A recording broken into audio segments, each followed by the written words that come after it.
Hello and welcome to Clarity for UPSC. I am Dr. Shivan. As usual, UPSC ने फिर से हमें एक बड़ा शॉक दे दिया है।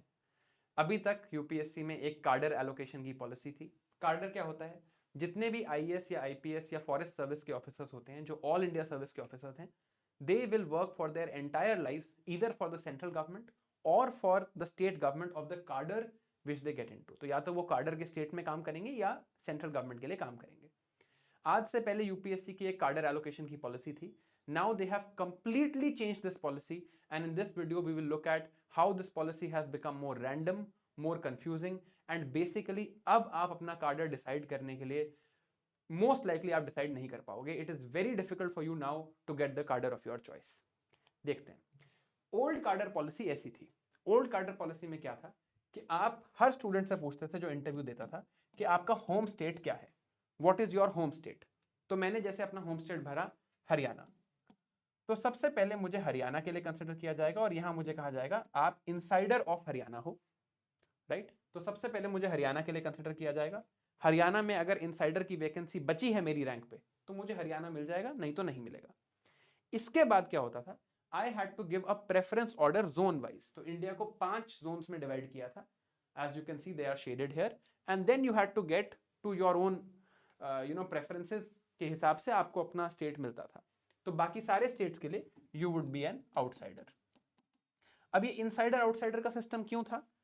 For national integration this idea was propounded कि किसी भी स्टेट में, फॉर एनी स्टेट, जितनी भी यहां पर आईएएस या आईपीएस या फॉरेस्ट सर्विस की वैकेंसीज होंगी, उसमें से 1/3 वैकेंसीज जो होंगी वो तो होम स्टेट की होंगी, वो इनसाइडर्स की होंगी, एंड 2/3 वैकेंसीज आउटसाइडर्स की होंगी, ताकि इंडिया एक इंटीग्रेटेड, एक नेशनल वन यूनिट बना रहे.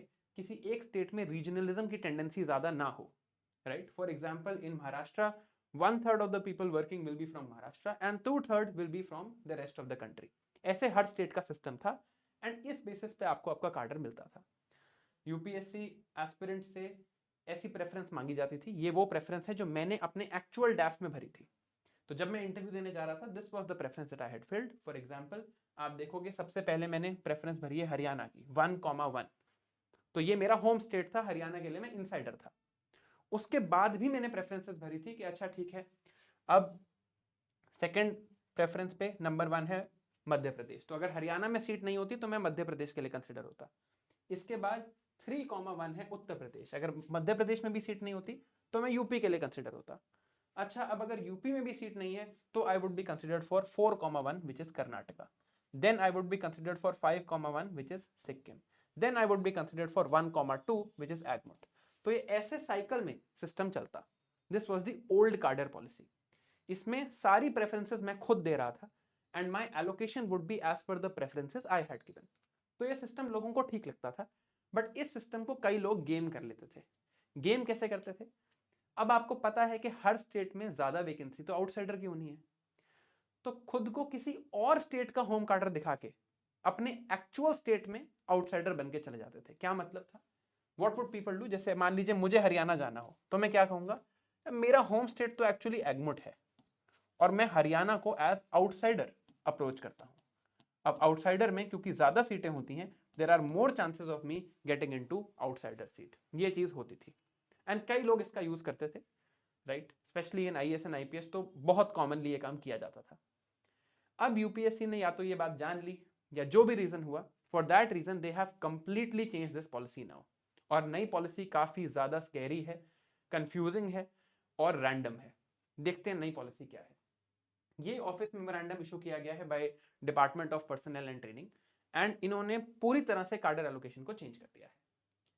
अब कैसे डिसाइड होगा कार्डर, देखते हैं, स्टेप बाय स्टेप समझते हैं. Rather than I read out the entire policy to you, वो तो आप खुद भी पढ़ सकते हैं. मैं आपको इसका प्रैक्टिकल एप्लीकेशन दिखाता हूं कि कार्डर डिसाइड होंगे कैसे. अब तो सबसे पहले हर स्टेट गवर्नमेंट यूपीएससी को बताएगी कि हमें इतनी वैकेंसी है, तो this is the number of vacancy we have, right. तो लेट्स से महाराष्ट्र ने कहा कि हमारे यहाँ पर 19 आईएएस ऑफिसर्स की वैकेंसी है, हरियाणा ने कहा हमारे यहाँ पे 10 आईएएस ऑफिसर्स की वैकेंसी है. ऐसे सारी वैकेंसीज कंबाइन होंगी. ये प्रोसेस आज भी सेम है जैसे पहले होता था. ये वैकेंसीज इकट्ठी करके 180 vacancies for IAS generally are found every year and 200 vacancies for IPS are found. तो ये वैकेंसीज इकट्ठी हो गई। फिर इन वैकेंसीज को रिजर्वेशन के हिसाब से डिवाइड किया जाएगा, unreserved category, EWS category, schedule caste, schedule tribe and OBC, ऐसे इसको डिवाइड किया जाएगा। ये भी पहले भी हो रहा था, अभी भी ऐसे ही होगा, नो चेंज। अब ये डिवीजन हो गया, इसके बाद क्या होगा? इसके बाद एक एग्जाम्पल से देखते हैं। यहां मैंने एग्जाम्पल लिया है सिर्फ अनरिजर्व्ड कैटेगरी का, so let me just take the example of unreserved category here. तो अज्यूम करिए कि 80 कैंडिडेट्स हैं जो अनरिजर्व्ड कैटेगरी से हैं और वो आईएएस के लिए एलिजिबल हैं, उनकी टॉप 80 रैंक्स आई हैं। मान लेते हैं सब रैंक 1 टू रैंक 80 सब ने आईएएस भरा है फर्स्ट प्रेफरेंस, और ये सब लोग अनरिजर्व्ड कैटेगरी के हैं और सबको आईएएस चाहिए। ये एग्जाम्पल मैं सिर्फ इसलिए ले रहा हूं ताकि हमें एक ब्रॉड अंडरस्टैंडिंग हो जाए, एक इजी एग्जाम्पल से हम समझ पाएं कि ये पॉलिसी ऑपरेट कैसे करेगी। अभी 80 लोग हैं एंड टोटल वैकेंसीज जो हैं आईएएस में, आईएएस की जो वैकेंसी है फॉर अनरिजर्व्ड कैटेगरी, वो वैकेंसीज भी कितनी है? 80 ही वैकेंसीज हैं। अब इन 80 लोगों को मुझे अलग अलग स्टेट्स में डिवाइड करना है। तो अभी तक समझ आ गया, रैंक 1 टू रैंक 80 सबने आईएएस की लिस्ट भर दी और 80 ही वैकेंसीज हैं। This is how the division has to happen now. अब देखते हैं, यूपीएससी ने कहा है कि हमने पहले तो जो स्टेट्स की ग्रुपिंग थी, ये जो ग्रुपिंग थी ये रीजनल ग्रुपिंग थी। Group 1 2 3 4 5 all were grouped regionally. आप देख सकते हो north, south, west, central and north east अलग अलग ग्रुप्ड हैं। Now they have change this grouping to alphabetical. सिर्फ 4 ग्रुप बनाए हैं। आप देखो ग्रुप 1 में एगमुट, जिसमें कि दिल्ली, अंडमान निकोबार आइलैंड्स, लक्षद्वीप, चंडीगढ़ और सारी यूनियन टेरिटरीज आती हैं। उसके बाद Andhra Pradesh, Assam, Meghalaya, Bihar, Chhattisgarh. So A B C. Then GH से यहाँ स्टार्ट है गुजरात, हरियाणा, ये अलग ग्रुप है। हिमाचल प्रदेश, झारखंड, कर्नाटका, केरला, मध्य प्रदेश। ग्रुप 3 महाराष्ट्र, मणिपुर, नागालैंड, उड़ीसा, पंजाब, राजस्थान, सिक्किम और Tamil Nadu. Again another group completely alphabetical. And last Telangana, Tripura, Uttarakhand, UP and West Bengal. तो इन्होंने पूरी तरह ग्रुप्स को चेंज कर दिया है।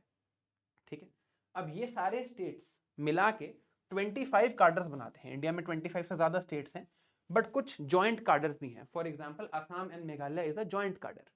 तो 25 कार्डर्स या 25 एरियाज बने। पहले भी इतना ही था जहां पर हमें इनको एलोकेट करना है।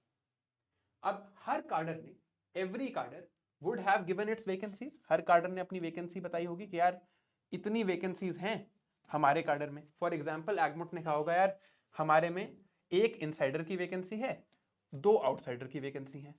हिमाचल प्रदेश ने कहा होगा हमारे यहाँ एक इनसाइडर की वैकेंसी है और 3 आउटसाइडर की वैकेंसी है। ऐसे हर कार्डर ने अपनी वैकेंसीज बताई हुई हैं। अब मुझे इनको यहाँ पर फिल करना है। I have to fill these people into these groups, right. तो अज्यूम करते हैं कि इन 25 कार्डर्स ने मिलके 30 इनसाइडर वैकेंसीज दी हैं। इन सब ने मिलके, सबकी अगर मैं इनसाइडर आउटसाइडर काउंट कर लूं तो सारी टोटल वैकेंसीज आई हैं 80 और उसमें insider vacancies respective for each कार्डर आई हैं 30। तो अब हमारे पास क्या इंफॉर्मेशन है? 80 people are there, rank 1 to rank 80 are there. Rank 1 to rank 80 यहां पर है। सबको आईएएस चाहिए और सबको इन वैकेंसीज में फिट होना है। टोटल वैकेंसीज 80 हैं, इनसाइडर वैकेंसीज 30 हैं। ठीक है, अब क्या करेंगे हम?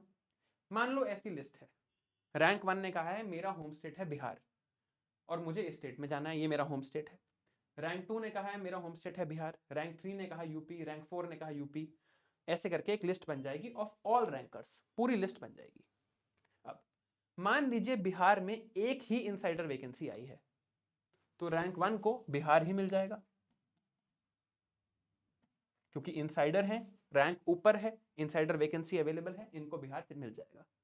बट रैंक 2 को बिहार नहीं मिलेगा क्योंकि बिहार में तो एक ही इनसाइडर वैकेंसी थी, तो rank 2 will not gate Bihar.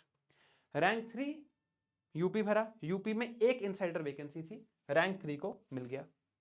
Rank 4 UP, नहीं इनको इनसाइडर नहीं मिल सकता क्योंकि यूपी में इनसाइडर की अनरिजर्व्ड की वैकेंसी नहीं है, इनको हटा दिया।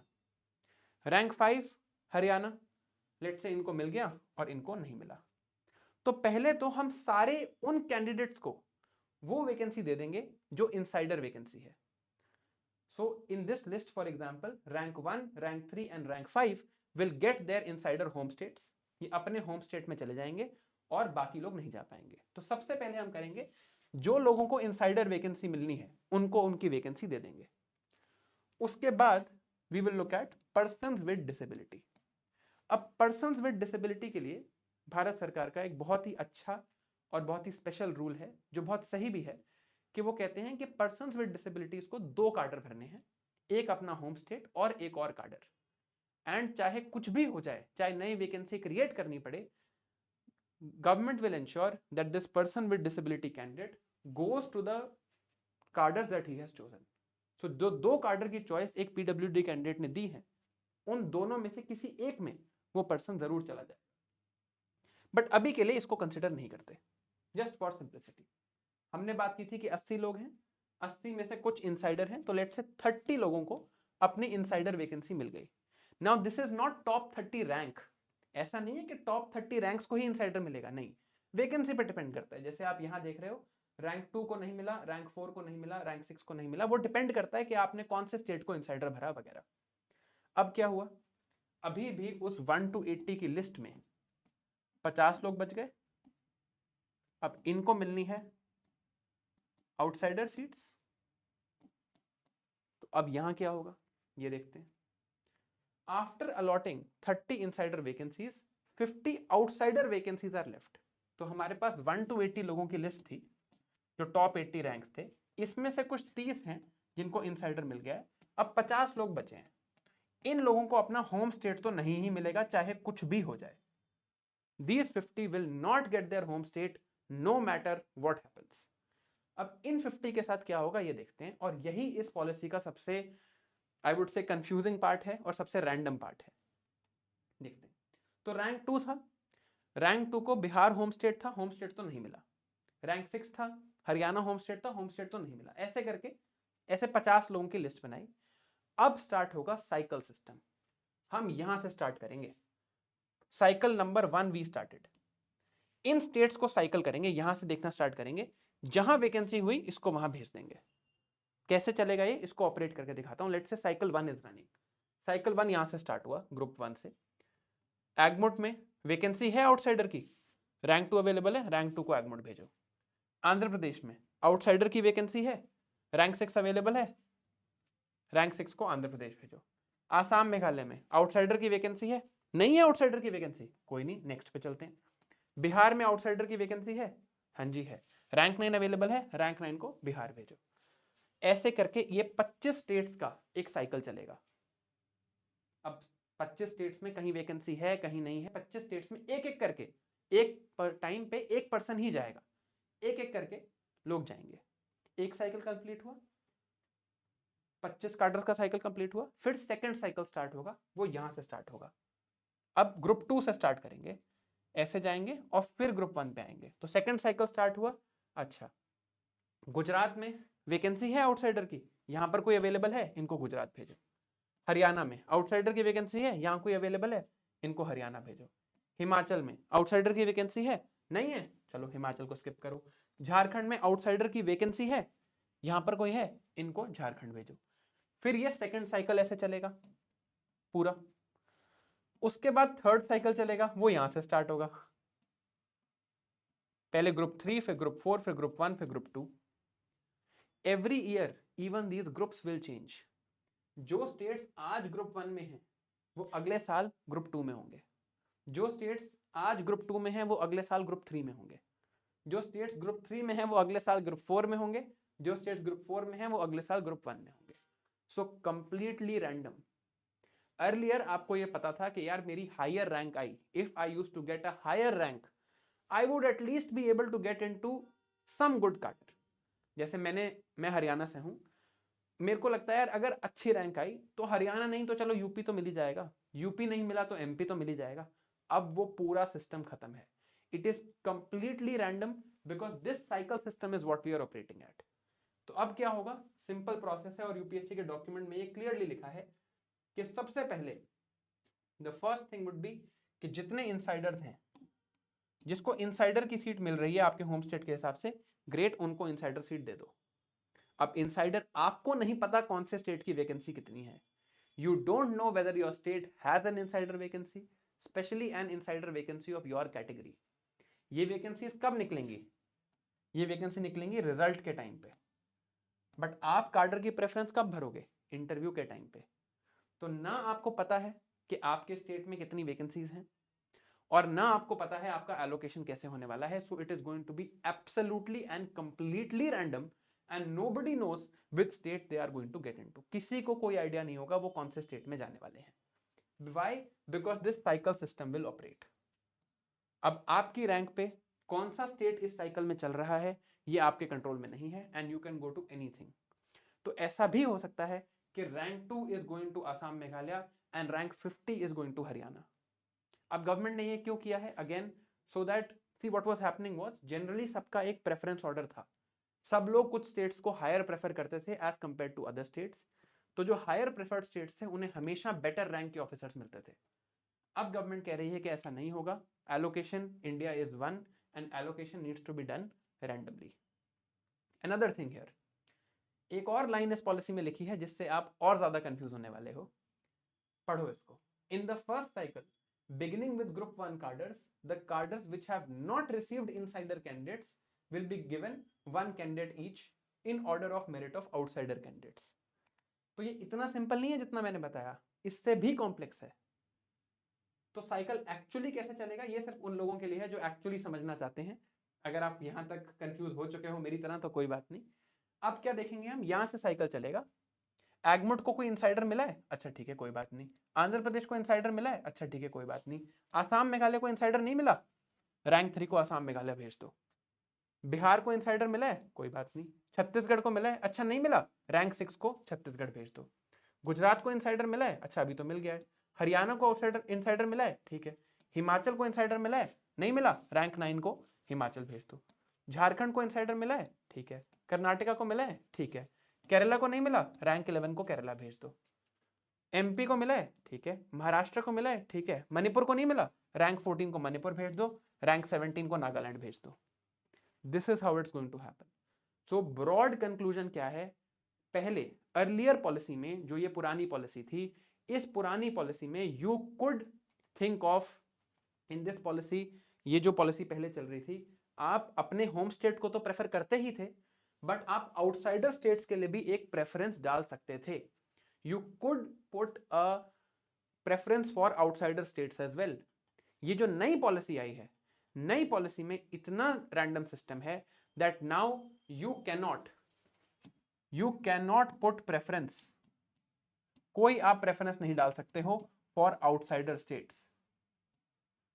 आप किस स्टेट में जाना चाहते हो, आपके पास सिर्फ एक ही ऑप्शन है। आप सबसे पहले बताओगे that I am insider of this state, this is my home state, ठीक है, ग्रेट, मैं इस स्टेट में होम स्टेट में हूं, बढ़िया। यहां पर वैकेंसी हुई, आपकी रैंक इसके अकॉर्डिंग हुई, आपके ऊपर आपके होम स्टेट के लोग नहीं हुए, आपकी किस्मत बहुत अच्छी हुई, तो आपको होम स्टेट मिल जाएगा। इसके आगे second step is completely random. अब आप कहीं भी जा सकते हो, you can go to any state now.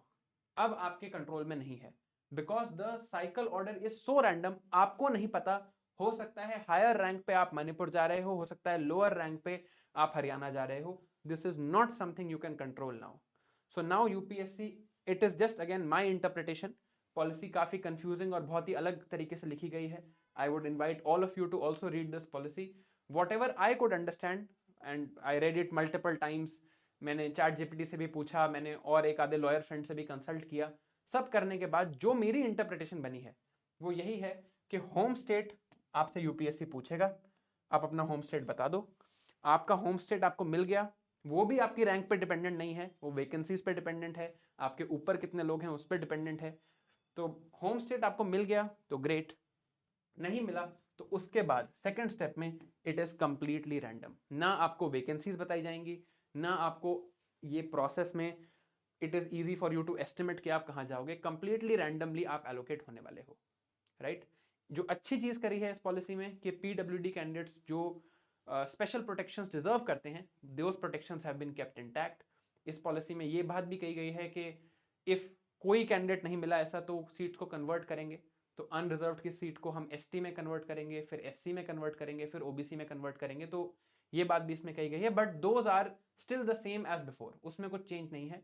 Main change यहाँ पर ये है कि या तो होम स्टेट मिल जाए या कंप्लीटली रैंडम हो, and this applies to the Indian administrative service, this applies to the Indian police service, and this applies to the Indian forest service. जिस सर्विस में मैं था, रेवेन्यू सर्विस, वहां पर ये अप्लाई नहीं होता because they are central services. So only to all India services this classification is going to apply, and yes this is the reality now. अगर आप एडमिनिस्ट्रेटिव पॉइंट ऑफ व्यू से देखो तो मेरे हिसाब से my opinion is that this is a good move. This will again ensure the unity and integrity of India. This will ensure that people from various parts of the country are serving in various other parts of the country. जो एक cultural integration और cultural unity India को चाहिए, उसके लिए एक बहुत अच्छा मूव है। बट अगर मैं पर्सनल लेवल पे देखूं, for an aspirant this is probably not the best idea, because हो सकता है अब कि रैंक 2 लाने के बाद भी I am placed in a state that is completely far away from my homeland. Rank 4 लाने के बाद भी I am placed in a state that is completely far away from my homeland, जिस स्टेट में शायद मैं उतना कंफर्टेबल नहीं होता। But that is how it is, this is the move they have made, and I hope you have understood. अब जब भी, अभी तो इसका कोई ज़्यादा रेलेवेंस नहीं है, जब नेक्स्ट ईयर इंटरव्यूज आएंगे, 2026 के जब इंटरव्यूज आएंगे, then I will discuss this in much more detail as to how we can fill the form accordingly, right? Abhi, for people who are giving prelims this year, this does not have that much of an impact right now, but when it comes to the allocation, when it comes to the interviews, this will have a major impact. Thank you for watching. This is Dr. Shivan. Thank you.